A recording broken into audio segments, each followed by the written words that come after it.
하나님께서는 죄로 인하여 어두워졌던 이 세상을 빛을 비추어 주시기를 원하셨습니다.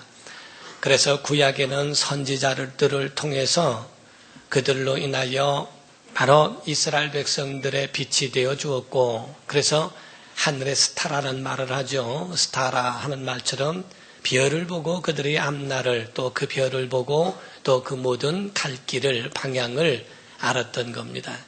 신약에 와서는 예수 말씀하시기를 나는 정오에 내려지는 빛이라 라고 본인을 빛이라고 말씀을 하셨고, 그리고 또 제자들에게는 마태복음 5장 13절에서 16절까지 보면 너희는 세상의 소금이니 또는 세상의 빛이라 이렇게 말씀하시므로 빛이 되라, 소금이 되라가 아니라 이미 그리스도 안에 있는 자들에게 빛이요 소금이 됐다는 겁니다. 그러므로 예수 죽으시고 부활하신 후에 하늘로 올리우신 후에 성령을 보내주시고 오순절 그 다락방에서 성령이 임하신 다음부터 교회는 이 세상에 희망이 되었고 빛이 되었고 또 모든 사람들을 비추는 또 불과 같은 역할을 감당하는 것, 이것이 바로 기독교회가 되었습니다. 기독교회는 온 인류의 희망이 되어야 하고 그들의 빛이 되어야 할 줄로 믿습니다. 그러나 세상 사람들은 교회를 빛같이 여기지 아니하고 또 소금같이 여기지 아니하는 데에 우리가 위축될 이유가 없어요. 소금은 어디를 가나 짤 수밖에 없고 빛은 어디를 가나 비출 수밖에 없는 것처럼 빛의 역할이 지금 어두워지고 흑암이 더 가까워졌다 할지라도 빛이 위축을 받을 이유는 없는 겁니다. 우리가 그럼으로써 생명은 예수 없이는 생명이 없고 교회가 없이는 바로 구원이 없습니다. 예수 그리스도 안에서만 구원이 있으며 교회 안에서 생명을 얻을 수 있도록 하나님이 그 가운데 역사해 주셨습니다. 그러나 명품과 진품에는 모조품이 따르는 것처럼 그것이 부러우니까 그러니까 그 가운데에 짝퉁이라고 하는 모조품들이 나옴으로 인하여 명품을 망가뜨리고 진품에 대하여 그 이미지를 손상케 하는 일들도 없지 않아 있지 않습니까? 그것처럼 지금 오늘날 예수 그리스도의 생명이 있는데 거기에 대하여 모조품으로 나온 것이 우상숭배요 또한 이단이요 사이비와 같은 겁니다. 그 가운데에 정말 참된 하나님이 디자인하시고 하나님께서 직접 역사하시는 하나님의 세우신 교회들이 있음에도 불구하고 그로 인하여 그것을 틈타 사람들이 자기의 뜻과 자기의 가진 계획을 만들어가고 그것을 이루기 위하여 하나님의 이름을 빙자한 이단도 사이비들도 없지 않아 있는 겁니다. 그러므로 사도 바울은 초대교회 당시에도 말하기를 사도행전 20장 28절에 말씀하기를 너희는 온 장대를 위하여 스스로 조심하라 삼가라. 그러면 너희가 성령으로 너희가 감독자를 삼았고 하나님이 자기 피로 사신 교회를 지게 하셨다라고 말씀하심으로 인하여 바로 이와 같이 모조품과 같은 그런 것 가짜에 속지 말라고 성경은 권고하고 있는 겁니다. 우린 교회는 3요소가 필요합니다. 교회에 3요소가 있는데 첫 번째로는 예수 이름으로 모여야 하고 예수 이름이 있어야 하는 겁니다. 그래서 아무리 큰 집회가 있다 할지라도 그 가운데 예수 이름이 없고 예수 이름으로 모이지 않은 곳은 하나님의 관심도 없으며 그건 교회라고 볼 수 없는 거예요. 교회는 반드시 그 모임이 예수 이름이 있는 모임이며 예수 이름으로 모였느냐 하는 겁니다. 마태복음 18장에 보니까 예수 말씀하시기를 두세 사람이 내 이름으로 모인 곳엔 그들 중에 내가 있느니라 라고 말씀하신 것은 곧 그 이름으로 모여야 하는 것을 말씀합니다. 두 번째는 바로 그들을 영혼을 성도를 인도하는 목사가 있어야 한다는 겁니다. 교회는 목회자 곧 인도하는 자가 있는 곳이 교회입니다. 성경의 에베소서에 보면은 에베소서 4장 11절에 목사라는 말이 신구약 앞에서 딱 한 구절 나옵니다. 그래서 목사 제도를 하나님이 만드시고 주 예수 만드시고 이로 인하여 교회를 치도록 그렇게 만드셨고 세 번째로는 곧 예배하는 성도들이 있는 곳 이것이 바로 교회예요. 교회는 예배당을 말하는 게 아닙니다. 교회는 바로 구원받은 성도들의 모임을 가르쳐 말하는 겁니다. 그러므로 우린 이 3요소가 있어야 교회라고 볼 수 있는 거예요. 목사가 혼자 있으며 목사라고 하는 것은 옳지 않습니다. 또 아무리 많은 모임이 있어도 예수 이름이 없고 예수 이름으로 모이지 않으면 아무런 의미가 없는 겁니다. 우리는 목사라고 하는 말은 복합적 용어입니다. 아까 말씀드린 것처럼 에베소서 4장 11절에 있는 말씀, 복음 전하는 자와 목사와 교사로 주셨고 라고 말씀하시므로 신구약 전체를 합해서 딱 한 구절만 목사라는 말을 썼습니다. 그러나 그거를 원문상에 보면 목사라는 표현보다는 목자라는 말의 표현이 가깝습니다. 그렇다면 어떤 사람들 말하기를 그럽니다. 목사라고 하는 것을 만들고 또 신학교를 만들고 하는 것은 지들이 밥 풀어먹고 돈 벌어먹으려고 그런 것을 만든 것이다. 성경에 목사라는 말이 어디 있으며 성경에 그런 신학교라는 게 어디 있느냐 해가면서 그렇게 교회를 비난하고 교회에 대하여 오해하는 경우들이 있지만은 성경에 말씀한 것 주님이 만드신 거예요. 목사 제도라고 하는 것은 주님이 만드신 것을 우리가 아셔야 합니다. 우리가 예루살렘이란 말이 있어요. 예루살렘이란 말은 원래 여호와 이레에서 이레 그리고 샬렘은 샬롬에서 나온 말입니다. 그래서 예루살렘의 뜻은 하나님이 준비하신 평강이 있는 곳이라고 해서 바로 예루와 살렘의 복합적인 용어를 쓰고 있는 겁니다.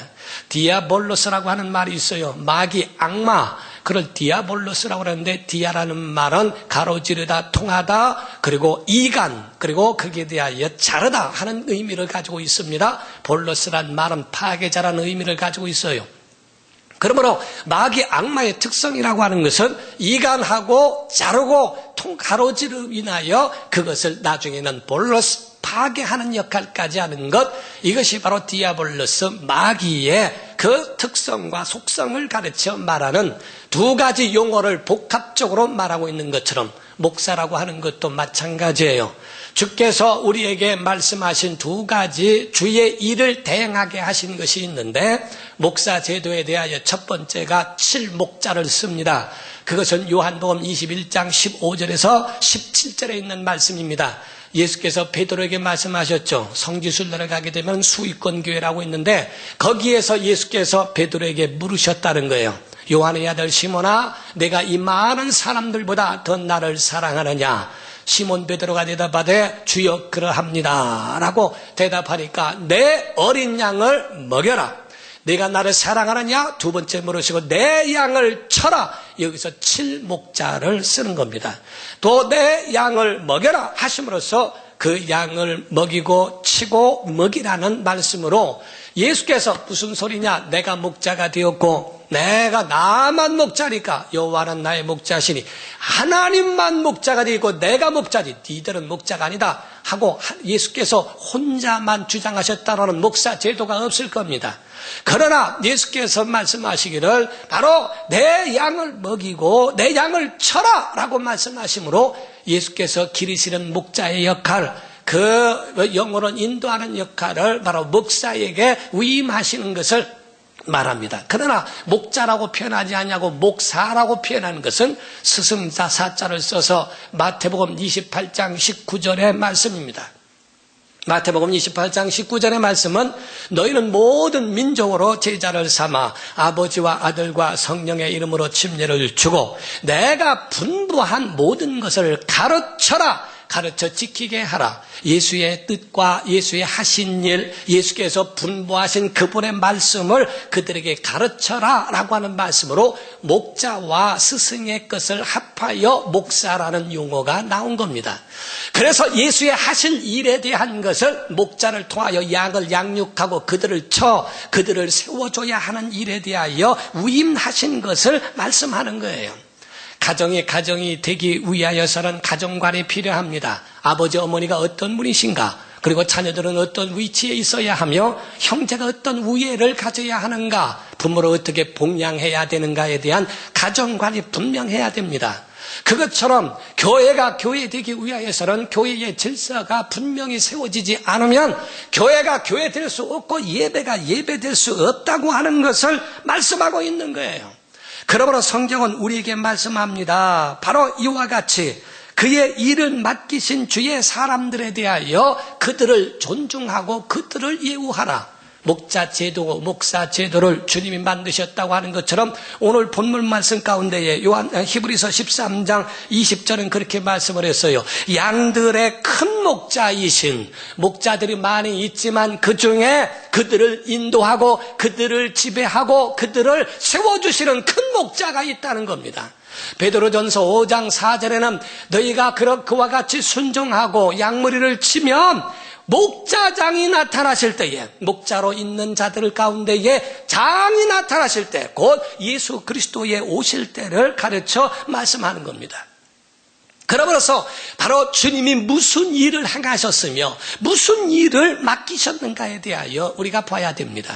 우리가 보면 예수님을 그리스도라고 이야기하죠. 예수 그리스도라고 얘기하는데 이도 복합적 용어예요. 예수라고 하는 말이 있는데 예수는 하나님의 이름입니다. 성경에 보면은 예수 이름이 있죠. 예수의 이름. 그가 그리스도다라고 이야기합니다. 예수의 이름은 하나님의 이름이십니다. 그래서 구약에는 여호와의 이름을 가지고 말씀했지만은 신약에 예수 이름을 우리에게 주신 거예요. 우리가 다시 여호와의 이름을 부를 필요는 없습니다. 바로 구약에 근거하셨고 이스라엘 백성에게 현현하시고 나타나셨던 여호와의 이름은 있을지라도 오늘날 신약에는 예수께서 그 이름을 우리에게 기업으로 주셨으며 그 이름을 영접하는 자, 예수 이름으로 기도하는 자, 예수 이름으로 그 이름을 우리에게 주셨기 때문에 여러분과 저는 예수의 이름으로 살아야 하는 겁니다. 예수의 이름이 여러분의 기업이 되시기를 주 이름으로 축원합니다. 그러므로 성경은 요한복음 17장 11절에 예수께서 기도하시기를 아버지께서 내게 주신 아버지의 이름을 저들에게 나타내어 싸우니 저들에게 이 이름을 주사라고 말씀을 했어요.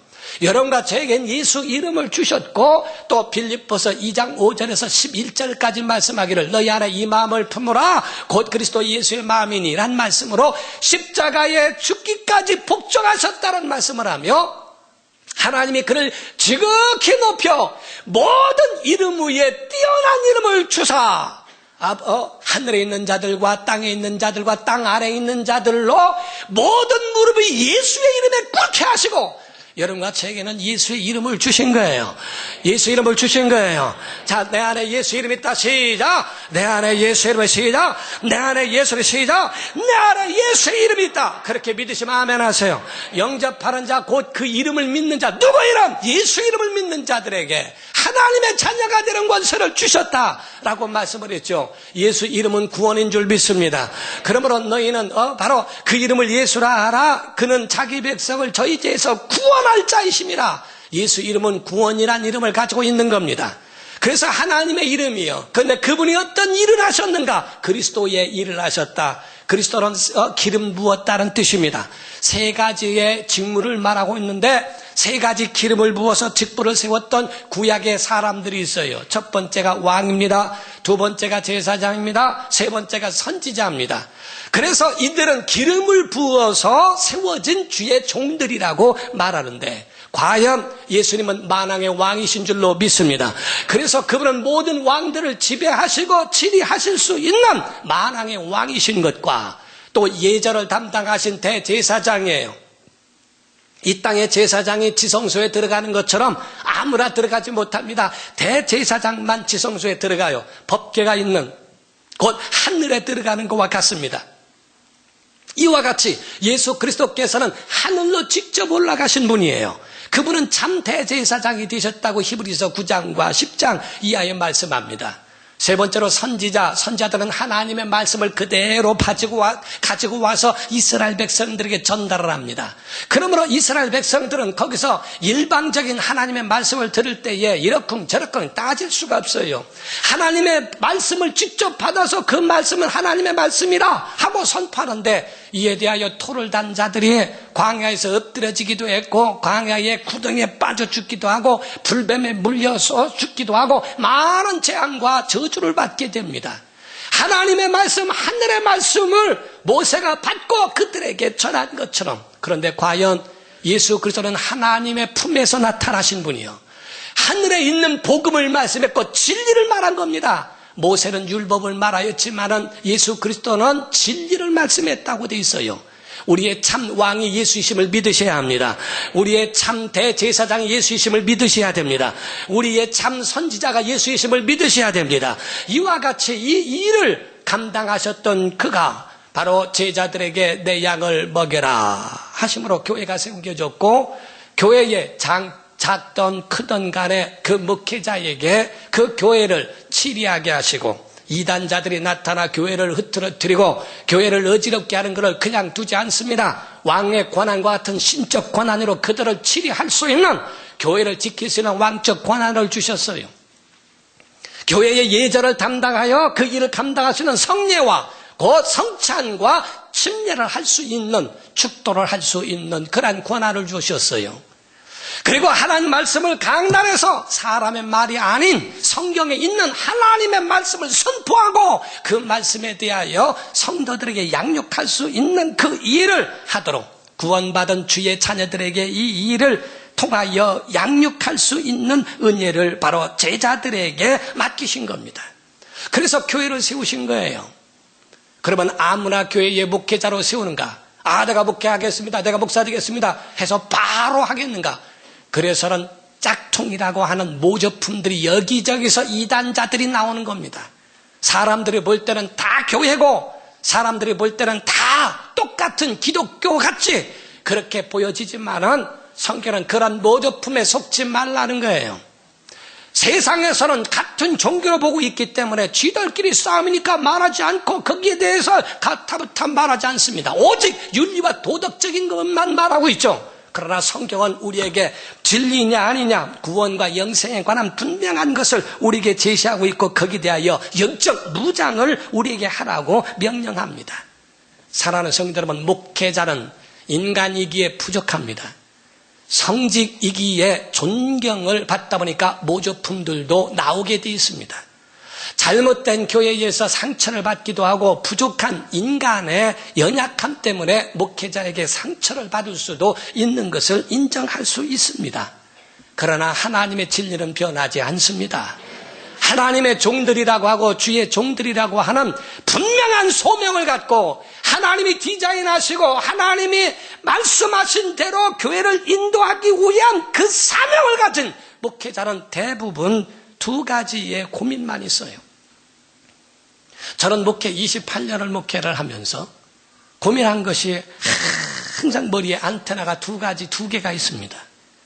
하나는 이 일이 하나님의 뜻인가? 내가 하나님과 다른 길을 가고 있지는 않은가에 대한 항상 고민입니다. 어떤 일이 생기고 사람의 말을 들었을 때 이 과연 하나님의 음성인가? 아니면 마귀가 나를 쓰러뜨리려고 나를 공격하는 것인가? 거기에 대해 하나님의 뜻에 분별하는 하나님께 향한 안테나. 하나는 영혼을 위해서 그 소리, 정말 신음하는 소리가 과연 정말 그 영혼이 구조 요청을 하고 있는 그 소리인가? 그래서 항상 두 가지로 고민하고 있는 건, 한쪽에는 하나님이요, 위로는 하나님이요, 땅으로는 영혼들, 성도들을 향하여 온 인류를 다 돌아볼 수 없으니까 내게 맡겨주신 우리 교인들만큼이라도 어떻게 하면 저 영혼들을 내 눈에 안에 있게 하고 다 살필 수 있을까에 대한 이 두 가지 고민은 항상 가지고 있습니다. 신실한 대부분의 종들이라고 한다면 성경대로 목회하기를 원하고, 성도들에게 진실하고 신실하기 위하여 노력하는 것은 누구나 있습니다. 자기 안에 있는 모든 것들을 다 내놓고도 더 못 내놔서 죄송하고, 자기 안에 있는 모든 걸 다 사생활을 반납하고 헌신하고 다 주고서도 마지막에는 하나님 앞에 목회 이 정도밖에 못했느냐고 하나님 앞에 꾸중 들을 사람처럼 기도합니다. 목회자의 마음이라고 하는 건 다른 것이 아닙니다. 오늘 본문 말씀에 17절에 말씀하는 것처럼 너희를 인도하는 자들에게 순종하고 복종하라. 왠지 아느냐? 그들은 너희 영혼을 위하여 깨어있는 경성하기를 자신들이 청산할 자일 것 같이 하느니라. 마지막에 갔을 때는 하나님 앞에 너 왜 그러느냐? 혹이 어떤 목사님이 그런 얘기를 하죠. 큰 교회에서 작은 교회 교인들 뺏은 목사들 하나님 앞에 갈 때 뒤지게 맞을 거라는 거야. 근데 뺏긴 목사는 더 얻어 터질 거라는 거야. 지금 우리가 영혼을 주고 받고 뺏느냐 뺏기느냐 이런 것으로 싸울 일이 아닙니다. 죽어가는 영혼들을 어떻게 그들을 구원하며 그들을 하나님 앞으로 인도할 수 있을까? 이 두 가지 안테나를 놓고 그 마음에 주님이 계시고 영혼이 있고 교회가 그 안에 있다. 그 교회 아래에 정말로 저는 타지에 가서 혹 교회 예배를 하게 되면 우리 교회에 접목할 수는 없을까? 영혼을 위하여 저 방법이 좋을까? 여러 어른 목사님들과 대화하는 가운데서 저 방법은 정말 성도들이 상처받지 않겠구나. 저 방법은 참 교회적으로 합리적으로 성도들이 시험을 줄이겠구나. 저건 하나님의 말씀에 정말 맞는 말씀을 하는구나. 영성 있는 사람과 함께 하기를 원하고 또 후배들에게 그 말씀들을 가르치기를 원하는 그 마음으로 항상 같이 배우는 마음을 평생토록 갖고 살아가는 것, 이것이 있어요. 성도들의 마음에는 목회자가 범죄가 아니고 이단이 아니라면 순종하라는 거예요. 그 말씀이 하나님의 말씀에 입각한 것이라면 아멘 할 수 있어야 한다는 겁니다. 자기의 모든 것들을 내려놓고 오직 정말 공인의 삶으로 살려고 하는, 저는 신학교육 강의를 하면서 그 얘기를 했어요. 당신들은 주의 일을 돈 가지고 하는 겁니까? 직장입니까? 라는 이야기를 묻습니다. 주님을 위해서 자금은 작은 대로 일만 하면 되는 것이고, 내게 큰 것이 있다면 큰 것대로 주의 일을 하는 것인데 당신들은 돈만큼 일합니까? 주의 종들은 돈만큼 일하는 사람들이 아닙니다. 소명 가졌고 했고 사명 가지고 하려고 하는 그런 것을 하는 거예요. 오죽하면은 바울은 말하기를 부활이 없다면 우리가 가장 불쌍한 자 아니겠느냐. 자기의 것도 없고 그렇게 희생만 하고 영혼 구원만 위하여 살다가 간다면, 부활이 없어서 하나님 보상 안 한다면 우리가 가장 불쌍한 자가 아니겠느냐라고 이렇게 이야기한 말씀이 고린도전서 15장 19절에 말씀하고 있어요. 저는 그냥 그래요. 저는 못나서 28년을 목회하면서 외국을 가도요, 여행을 제대로 못해요. 마음이 다 교회가 있어요. 거기서 뭐를 봐도 재미가 없어요. 다 교회가 있어요. 집회 끝났는데 내가 거기서 더 있을 이유가 뭐 있나? 빨리 교회 가야지. 이게 없어요. 제대로 봐도 본 것도 아니고 제대로 그거를 즐기고 하고 할 만큼 그런 것이 없어요. 저는 집회 끝나면 바로 그 비행기표를 봐가지고서 빨리 올 생각만 하고, 마음속에는 항상 내가 이래도 되는가? 나 여기서 이렇게 좋은 음식 먹어도 되는 거예요? 제가 미국에 부흥회를 갔는데 저를 강사님이라고 거기서 벤츠 처음 타봤어요. 그걸 타는데 속으로 타도 되는가? 목사가 이거 타도 되는가? 하는 그 생각이고, 또 대접한다고 뭘 가서 조금 비싼 거 하면은 이거 먹어도 되는가? 주님 앞에 죄송스럽고 성도들 앞에 죄송스럽다. 저는요, 정말 저는 마티즈 타는 게 제일 내게 맞아요. 그런데 제가 그렇게 하지 못하는, 저 아토스도 탔어요. 근데 제가 정말 너무 황송해서 하는데도 지금 있는 그냥 차를 타는 이유는요, 그 이상의 것을 생각도 안 하고 정말 선물 중에서 그냥 고마워서 타는 이유는요, 내가 타는 건 괜찮더라 이게요. 근데 어른 모시는데 제가 모시겠습니다. 아토스. 이게 좀 미안해서 그러지, 나 혼자 타는 것은 전혀 상관이 없어요. 남루한 옷을 입어도 부끄럽지 않고요, 어떠한 것으로 하더라도 전혀 그런 모든 것들을 다 내려놓고 하려고 하나하나를 그렇게 가는 겁니다. 제가 목회하면서 얼마 지났는데요, 어떤 분이 저한테 강단에서 겨울에 얼마나 춥겠느냐고 털신을 사줬는데, 그 비닐으로 된 거 있잖아요. 위에 할아버지 신는 거, 이렇게 노란 줄이 있는 거. 그거를 신고 강단에 섰더니 웃어. 사람들이. 저 그 1년 다 신었습니다. 사준 사람 때문에. 모든 것에 그걸 다 신고 남루한 옷을 입고 성도가 이거 죄송스러워서 어떤 것도 거기에 대해서 고맙게 여기고 그 부분을 다 감수하고 그거를 하려고 하는 이유가 뭔가? 성도의 기쁨이 제 기쁨이고요. 근데 성도의 불행이요, 다 내 잘못 같아요. 내가 못 돌아봐서 그런 것 같고, 내가 기도 못해서 그런 것 같고, 내가 무능해서 그런 것 같아서 그게 창피하고 미안해.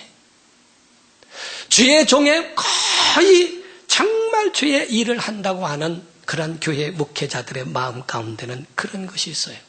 옛날에 어떤 목사님은요, 옛날에 여관을 가야 되는데, 하룻밤을 자야 되는데, 여관을 처음 가는 게 연세가 드신 목사님이 사모님하고 들어가는데, 이거 목사가 여관 들어가서 하룻밤 자야 되는데, 이거 괜찮은가? 하고 들어갔답니다. 뭐, 어떻게 얼굴이 빨개 가지고 있으니까 카운터에서 그때 당시에는 숙박계를 쓰라고 그러더래요.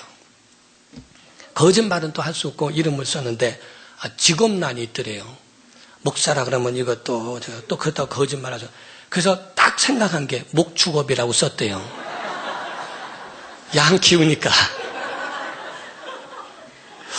목축업. 양을 키웁니다. 하고 썼다는 게요. 그러니까 그 마음속에 과연 내가 이렇게 잘 살아도 되는가, 잘 먹어도 되는가, 내가 잘 이렇게 해도 되는가 등등. 주의 종이요, 살아가면서 악수 세게 해도 시험 될 수 있고요. 살살해도 시험 될 수 있고요. 악수하면서 어떤 사람은 웃었는데 왜 난 안 웃냐고 또 시험 들고요. 밤에 저녁형 성도는요, 밤 12시에 전화 와가지고 벌써 자냐고 그러고요. 새벽형 성도는요, 새벽에 전화하고서 여태 자냐고 그래요. 난 언제 자라고. 각각 가지고 있는 자기의 마음에 있는 그것 가지고 다 합니다. 자기 사생활을 그래도 내놓고 살면서도 기뻐하는 사람들. 너희가 주의 일을 할 때에 이렇게 하는 사람에 대하여 기쁨으로 하게 하고 근심 주지 말아라. 그렇지 않으면 너희에게 유익이 없지 않느냐. 어느 교회에서는 어느 목회자가 저에게도 이렇게 하소연하는 얘기를 그 전에 들은 적이 있습니다. 어떤 성도가 반차를, 가난한 집인데 주의 종이라고 반차를 만들어 가지고 가는데, 여러분, 그게 뭐요? 우리 목사님 좀 갖다 드리려고 반찬에서 묵을 싸가지고 어쩌니까. 목사 버릇 나빠져! 그런 거 갖다 주지 마. 그래서 못 갖다 줬다는 게야. 목사 버릇 가지시는 게 있는가? 여러분 보세요. 염소라고 하는 어떤 사람이 그럽니다. 염소짓 하겠다. 자기 말뜻은 염소짓을 하되 자기는 염소가 아니라고 하겠지. 왜냐하면 교회가 기도하게 만들기 위해서 염소짓을 하겠다? 그래서 자기는 공헌한 것이다. 왜 기도하게 했으니까? 그런 논리. 어떤 사람 그럽니다. 담배를 피다가 픽 던집니다. 아니 왜 그 담배꽁초를 거기다 던집니까? 나 때문에 쓰레기 치우는 사람들이 벌러 먹고 사는 거예요. 실제입니다. 어떤 사람이 가게 가서 뭐 같은 거를 훔쳐요. 우리가 볼 때는 훔치는 거예요. 왜 그런 거 훔칩니까? 이 사람들 내가 낸 세금 갖고 가게 하는 거니까 당연히 가져가는 거예요. 그러면 세월호 선자 같아도 우리가 감사해야 되겠죠. 감옥에 있는 죄수들을 왜 감사하지? 왜 가둬놓습니까? 그들 때문에 교도소에 있는 사람들이 먹고 살고 경찰들이 검사들이 먹고 사는데, 그런 논리라면 마귀한테도 인사하고 마귀한테도 철회할 거 아니요. 우리는요, 자기가 염소가 되고 그렇게 해서 교회가 기도하게, 세월호 때문에 온 나라가 정말 우울하고 온 나라가 가슴 아파하고, 그래서 정비하고 막 하니까 세월호 사람 그 사람들에게 감사할 수 없는 것처럼, 우리의 신앙생활은요, 하나님 앞에 있는 그 믿음의 안테나, 정말 영혼을 돌아보고 하는 그 일을 할 수 있는 경력. 여러분, 주의 종들은요, 다른 거 원하지 않습니다. 많은 사례 원하지도 않습니다.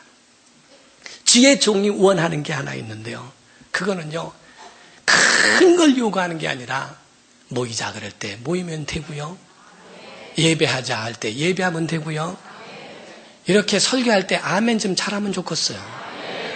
아이고 부모는 전부가 집이 가서요 아멘을 같이 아멘하고 같이 기뻐해주고 같이 그 가운데 격려하고 함께 그 가운데서 믿음의 반응을 보여줄 수 있고, 그리고 주의 종에게 이야기할 때는 존중을 해주며 예의만 지켜준다면 모든 세상을 다 얻은 것처럼 기뻐하고 감사하며 주의 일을 할 수 있어요. 하나님께서 우리에게 주신 그 일을 감당할 수 있도록, 사랑하는 성도 여러분, 주의 종은 주님의 일을 대행하는 사람들로 믿어주셔야 복됩니다. 주의 종이 방문한 건 천사의 방문일 수 있습니다. 히브리서 13장 2절에 보면은 1절부터 손님 대접하기를 힘쓰라 2절에 그랬어요. 부지 중에 천사를 대접한 자들이 있느니라. 아브라함이 그랬고 롯이 그랬습니다. 주의 종들이 만나는 것, 주님 만나는 것 같은 마음, 정말 여러분을 축복하고 여러분을 위하여 기도하고 격려할 때 여러분의 가정에 복이 될 줄로 믿습니다. 정말 여러분 모두가 다른 근거를 하자는 것이 아닙니다. 주의 종들에게 고맙다는 말 한마디, 격려의 말, 정말 사랑한다는 말 한마디는 굉장한 힘입니다. 교회가 교회되게 하고 예배가 예배될 수 있도록 우리 참 아름다운 길로 만들어 가시기를 예수 이름으로 축원합니다. 기도하겠습니다. 이 시간에 다 같이 통성으로 기도하실 때, 오늘은 목회자 주일로서 이 목회자 주일은 제가 만든 겁니다. 어쩌면 우리 교회만 있는지도 몰라요. 그러나 가정관이 세워져야 되는 것처럼 교회관도 주의 종은 나이를 따지지 않습니다. 나이가 적고 크고 이걸 따지지 않고 우리를 인도하는 자로 보는 겁니다. 주님, 목사가 사람 눈치 봐서 하나님의 뜻을 어긋나게 하지 않도록, 목사가 목사 되도록, 교회가 교회 되도록, 주의 종이 주의 종 되도록 우리 교회를 붙잡아 달라고 한번 기도해 주시고, 우리 모두가 정말 마지막 때 하나님의 심장이 있고 하나님의 디자인하신 교회가 될 수 있도록 우리 교회를 축복해 주옵소서. 다 같이 통성으로 기도하시겠습니다. 살아계신 하나님 아버지,